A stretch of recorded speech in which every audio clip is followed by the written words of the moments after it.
are leaner. You know, people aren't necessarily staffing up as much as they had in the past, but usually the expectations of work is getting higher.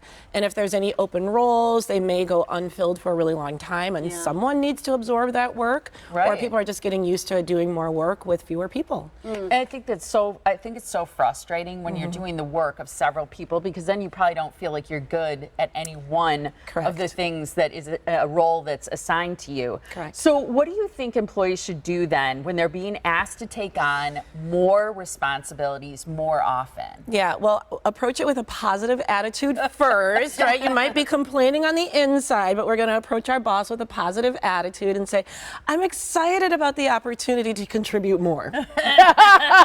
Sounds good.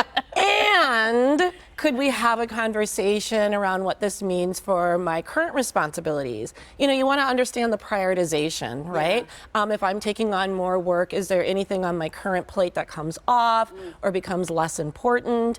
You want to get clarity around, is there training or support for the additional work that I'm doing?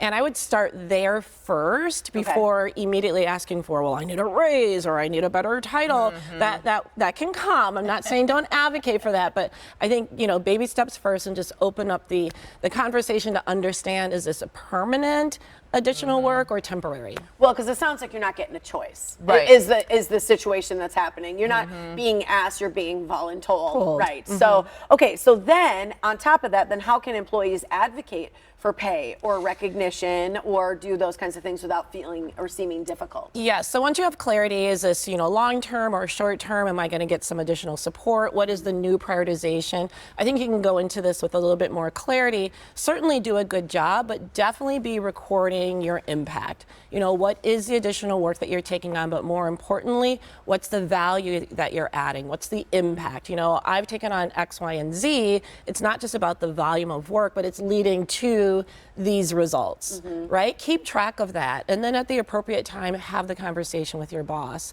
and, you know, lay it out. You know, with these additional responsibilities, what does it look like with a title or a promotion or a salary that is reflective of the actual value that I'm delivering? It makes sense to keep track of it, because sometimes, like, I think a lot of us go to a review and we can't think, oh, in the last quarter, what did I do that was really meaningful or contributed or something? So it's great to, just that idea of keeping track of it, just making a few notes to yourself so you know. And the impact, because people don't really care about the work that you're doing. That's busy work. Okay, we appreciate that you're doing the work.